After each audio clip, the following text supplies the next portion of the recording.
Alright, look, I know I said I was going to do my Star Wars project next, but that's kind of delayed a little bit. I've kind of just decided to re-record the entire video because I just feel like that I can actually make it better in the future. But there actually are a couple of things that have been on my mind as of recent. This summer has actually been pretty good for the entertainment sector.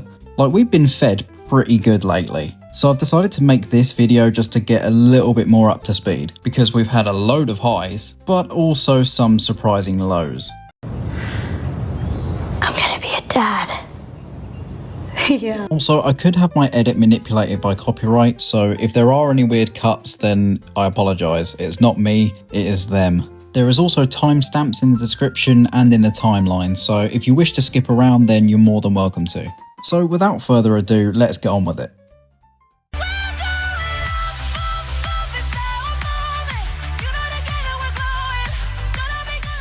K-pop Demon Hunters is the shit, and whoever tells you different is just straight up lying to you. Originally I wasn't actually planning on watching this, but the plot of a K-pop girl group having to use their voices to keep demons away, and the Demon King forming a boy band to rival them. I'm sorry, I couldn't pass that up, it just sounded so shit. But it's actually quite the opposite. The opening 10 minutes are full of perfectly paced exposition. It provides all of the necessary information and ensures that your attention is maintained throughout the entire movie. The film revolves around Huntrix, a globally famous K-pop girl group by day, and secret demon hunters by night, continuing a generational legacy of singing voices that maintain a mystical barrier called the Honman. For centuries, hunters have used music to seal demons away and strengthen the Honman, with the ultimate goal of turning it golden. Only then can the demons be banished permanently. The trio, Rumi, Mira and Zoe, are mentored by Celine, a former hunter and Rumi's foster mother, who guides them in maintaining the barrier through their performances. The movie's clear strengths are the animation and its music. This is a gorgeous looking film. The character movements are so realistic, and that's not just the action scenes, but also for the points in the story where we start to slow down and get to spend time with these characters in some very emotional scenes. But where I think this falls just a tiny bit is actually some of the plot points. Oh wow, we have a character that's been keeping a secret that they were hiding due to shame, but now they're owning it and becoming a better person for it. Cringe! And what's this? Our love interest's family was destroyed by demons and now he's sworn revenge? Groundbreaking. Like seriously, this movie is just so cliche. But putting that aside, my small nitpicky problems were overshadowed by the soundtrack. Every song, man, they're just so good. I can't play them here because I'll get fucked, but trust me, they're fantastic. But something that I was disappointed about was Celine's relationship to Rumi and the group. We only get one scene outside of a flashback with Celine, and it falls flat for me because we didn't really get enough time to get to know her. And now the movie expects us to care when she interacts with Rumi. She literally has 1.5 minutes of screen time and it's all in flashbacks. I don't know, I just don't really like that. But again, most of these issues are very nitpicky. This is a fantastic family-friendly movie with a lot of heart and soul. The animation is great, the songs are great, the action is great. Everything is just great. I don't really want to spend too much time talking about it, I just want to go and watch it again. And if you haven't already, you're just doing a disservice to yourself. K-pop Demon Hunters gets a 9 out of 10.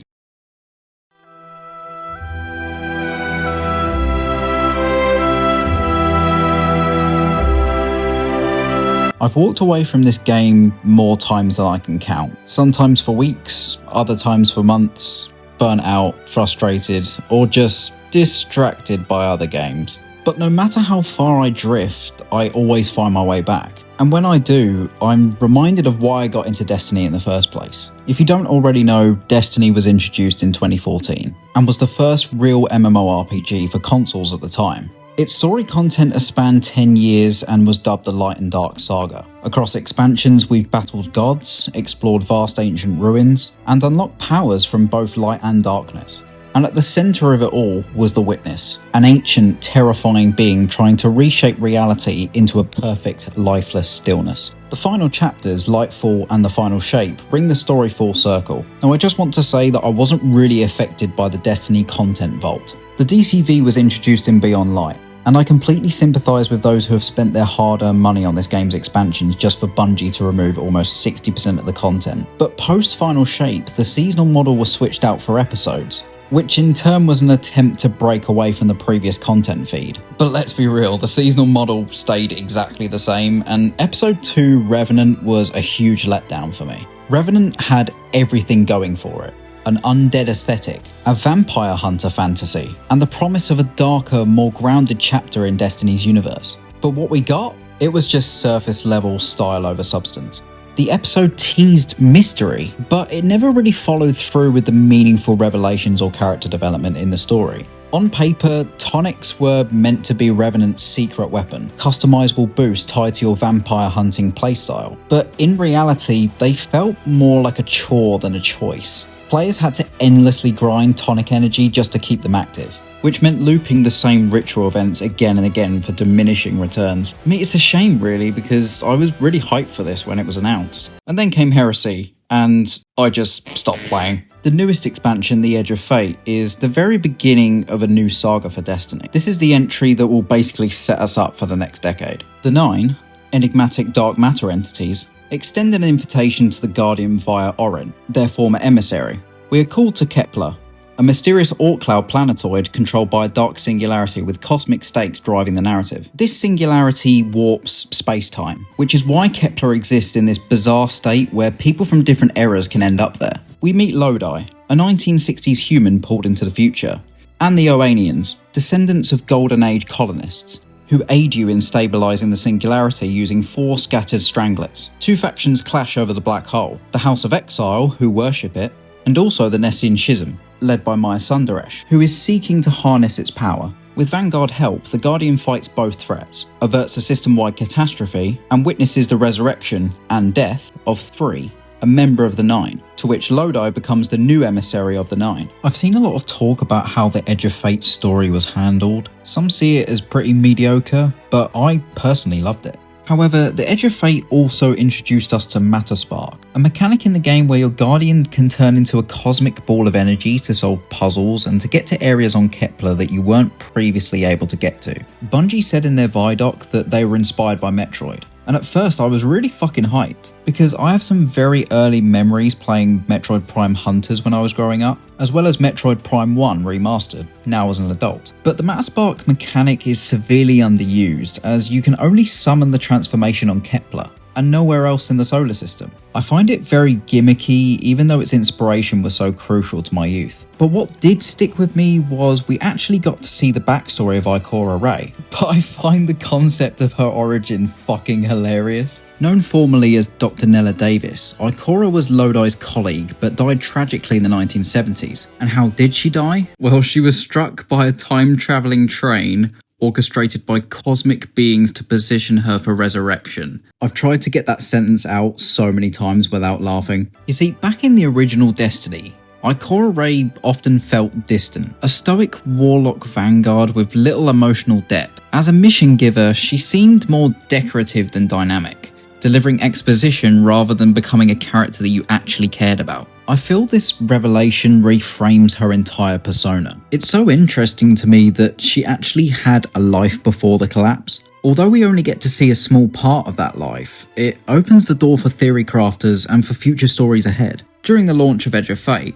many players noted Ikora's voice sounded a little bit off, eerily similar to Savathun. Bungie confirmed a temporary recast, and Deborah Wilson filled in due to actor availability during the recent actor strike. I do also want to talk about the standout song in this entire expansion, Dreaming of the Past. But I know it's far too late, 'cause I'm stuck right here today, dreaming of the past.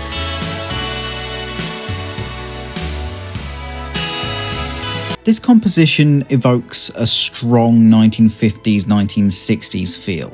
Lush, melodic orchestration, smooth chord progressions, and a romantic sense of longing that recalls classic crooner-era balladry. It's just a fantastic piece of music, and I fucking love it. Also, while this song plays during one of the cutscenes, you can see the blueprints of Graviton Lance hanging on the wall in the background. I just thought that was a pretty nice little Easter egg from Bungie. Along with the new story content, we've also been introduced to Armor 3.0, which has shifted the current meta. There has been a full stat overhaul. The classic 6 stats, mobility, resilience, recovery, strength, discipline, and intellect have all been replaced by weapons, health, class, grenade, melee, and super, each with fresh, meaningful effects. Stats now scale linearly up to 200, with effects both below and above the 100-point threshold. Brand new armor sets grant additional perks when equipping 2 or 4 pieces of the same set. For example, damage resistance, healing, or ability triggers. Armor also drops in tiers 1 through 5.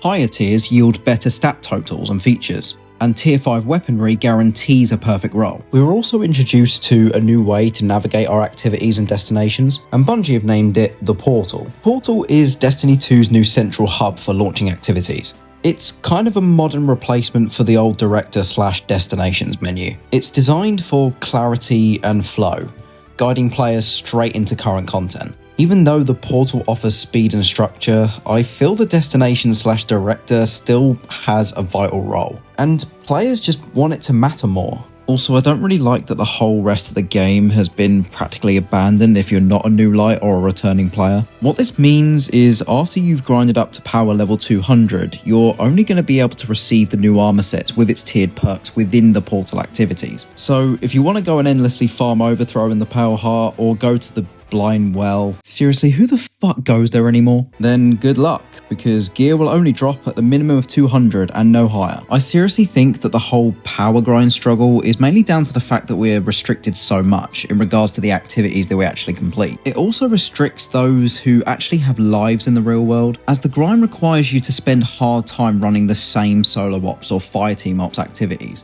and sometimes this can get so stale and monotonous. Players want deeper gameplay, dynamic events, world bosses, or seasonal objectives directly on planets. I think it would keep them more alive and meaningful. If it was up to me, I'd add weekly flashpoints, roaming bosses, or destination-based XP boosts just to make patrolling a destination worthwhile again. Also, I just want to talk about the Renegades expansion coming up this Christmas. So far, we've only seen a small teaser trailer, and if you don't know already, this is going to be a Star Wars-inspired expansion coming to Destiny 2. Again, Bungie have said that this is just a homage to Star Wars. Destiny canon will not become Star Wars canon and vice versa. It is a definitively Destiny story, and I fucking love this idea. I've wanted my Guardian to wield a lightsaber since I first picked up a sword, and the fact that we're finally going to get something like that just blows my little nerd brain. We're also getting Han Solo's DL-44 blaster as either a sidearm or a hand cannon, and that makes me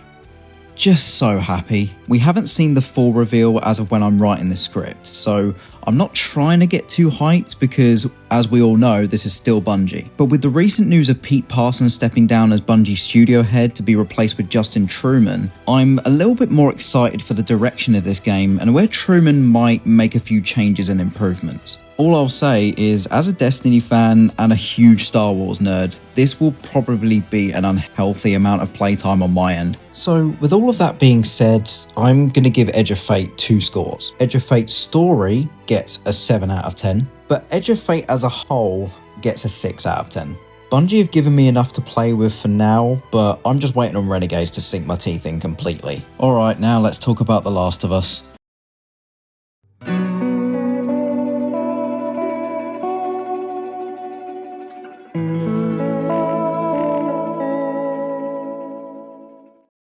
I think this is the most disappointed I've been in a follow-up season to a show, because I actually didn't like watching season 2, which to me is a shame because I believe that the first season is one of the best adaptations of video games that we've had. But before we talk about this season's very clear faults, we have to delve into the original work that it's adapted from. The Last of Us Part 2 is probably one of the most miserable stories I've played from an atmosphere perspective. I mean, the first game can be pretty fucking miserable at points as well, but Joel and Ellie's relationship gives us a bit of levity and heart in between the depressing parts of the story. But with Joel's death in the sequel, Ellie is left to fend for herself, and the story is just constant pain and suffering. And I kinda like that. However, this is completely forgotten about in the show. Ellie's an absolute force to be reckoned with in the second game. You can tell that she's now the animal that Joel taught her to be. But for some reason, the show was written to be a little less desperate.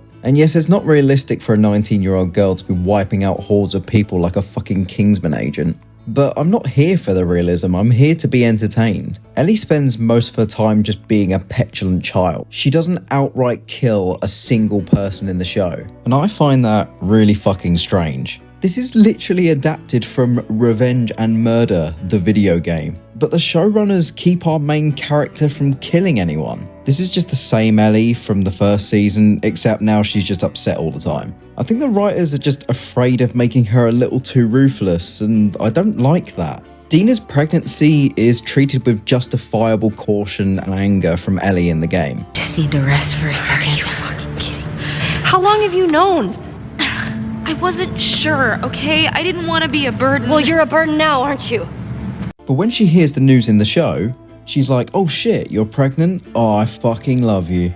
That made my day so much better. I think the showrunners changed this because it makes for more palatable content for TV show viewers. Bella Ramsey isn't doing a bad job as Ellie, but this version of the character is just so much less interesting. She just doesn't have anything to do. Dina is the one planning their strategies and finding the route to Seattle all the time. Hell, she's more of a main character than Ellie is. Ellie doesn't think for herself and relies on the people around her a little bit too much for me. All she does is hide and run from the infected. It just makes for some really boring telly. I mean, she was pretty competent in the game, but here she's just been dumbed down. Joel's death is also completely different in both of these versions of the story. His death in the game is long, drawn out, and almost unbearable because we're powerless to intervene. The interactivity is ripped away from us at the moment that we want it the most. Pedro Pascal's Joel dies in a way that feels more grounded and sudden.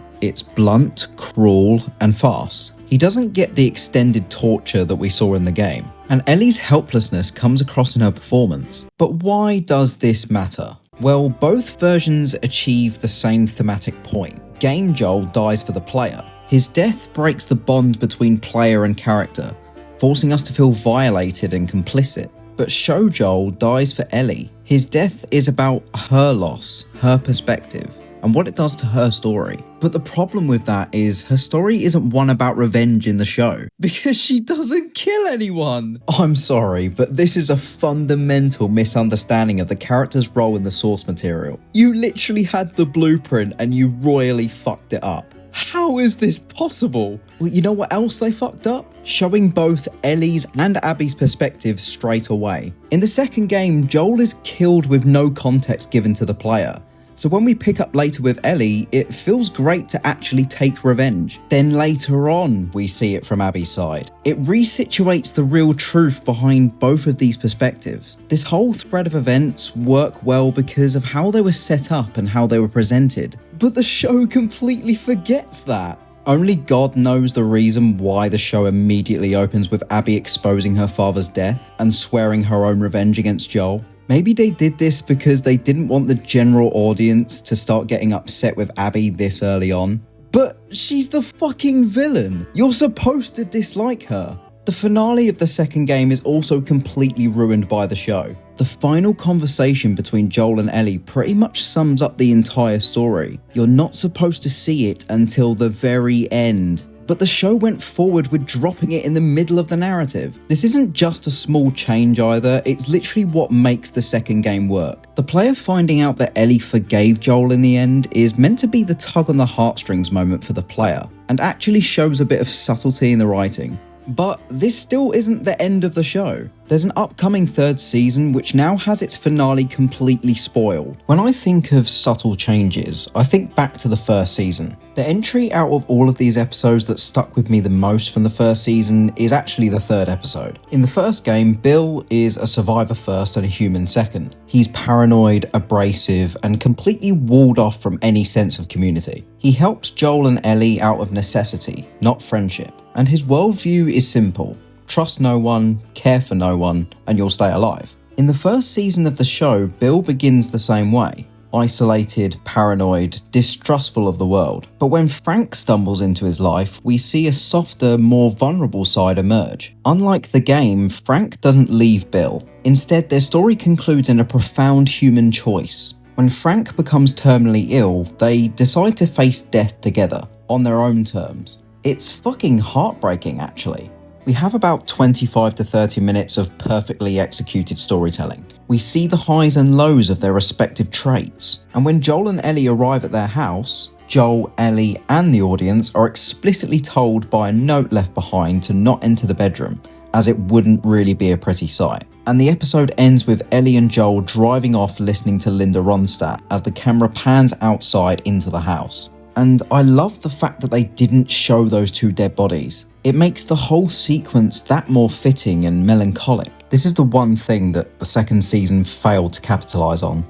Subtlety. The second season treats you as if you're dumb and tells you information that we don't need to know yet. All I'll say just to close out this section is I'll never forgive this show for making me have to peripherally watch Last of Us 2 Discourse for a second time, even though I was expecting it due to the controversial choices of the second game. So to round out, I didn't enjoy this nearly as much as the first season. And to be frank, this isn't really something I want to watch again. If you want to consume this story, just go and play the game.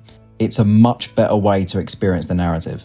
The Last of Us Season 2 Part 1 gets a 3 out of 10. Very disappointing. Alright, let's finish the video with an actually good TV show now.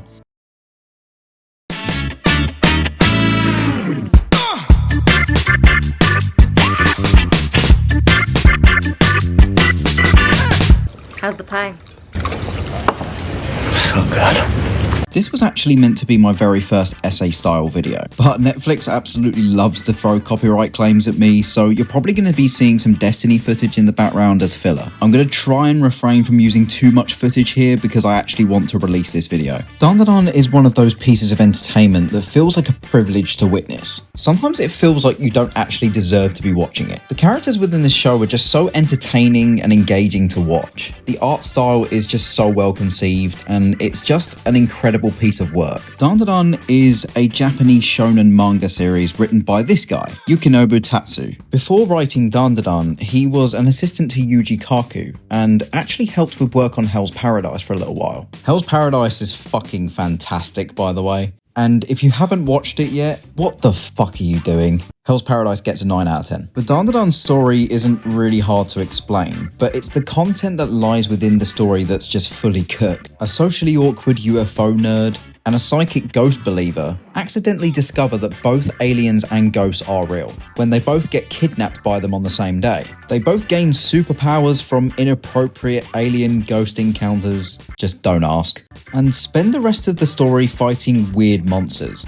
Like seriously, look at the fucking character designs in this. They're weird, yes, but my god, are they creative. And wait, is that Cthulhu? Essentially, the main plot points is that Momo comes from a family of spirit mediums. She's a popular girl at school with popular friends and believes in ghosts but denies the existence of aliens. Okarun, on the other hand, is at a complete stark contrast. He's quite reserved, has no friends at all, and is a fanatic on the subject of the occult but denies the existence of ghosts. With little to no social skills, he is constantly made fun of by his classmates and is essentially an outcast. But deeper behind the wacky character designs and insane action set pieces lies a very special story, majorly driven by the relationship between Okarun and Momo. Watching these two interact with each other is just so authentic. Okarun's introverted and at times intense energy is something that I can relate to in my private life. I understand not having very many social skills or confidence, and I also sometimes feel like a bit of an outcast when it comes to my opinions or feelings towards subjects that I find fascinating. Momo, on the other hand, is well liked, well known, and kind of sassy. Like, for someone as popular and extroverted as Momo to be palling around with a person like Okarun, in a usual and stereotypical setting, you wouldn't really see it happen, which is what makes their relationship so unique. The strength in their cordiality lies entirely down to the common interests and personal values that they both don't immediately understand at first. But as time goes on, they realise that they actually have a lot more in common than they originally thought. The longer these two characters spend together, the more they start to open up with each other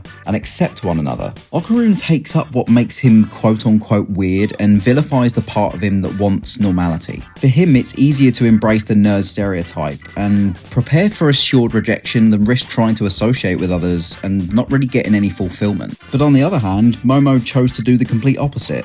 she decided to reject her weirdness for the benefits of being a normal, popular girl at school. This is what makes the relationship between these two so special. It's two people from the complete opposite ends of the spectrum who learn to respect and love each other for their beliefs and values. I'm not going to be able to cover everything in the first season because we're literally going to be here forever, but I do want to just talk about my opinions on the second season. Compared to the first season, so far there hasn't been that many moments for Momo and Okarun to be building their relationship that we all want to see. Everyone's been busy fighting the evil eye, a yokai that lives within the body of Gigi, Momo's childhood crush. The evil eye has an ability called the suicide gaze, a potent supernatural stare that can hypnotize victims, driving them to insanity or self-destruction. But the one thing I find hilarious is the contrast between Evil Eye and Gigi. Gigi is almost always upbeat, joking around and rarely taking things too seriously in class. He has that class clown energy. He likes being the center of attention, whether by cracking jokes, exaggerating stories, or just showing off.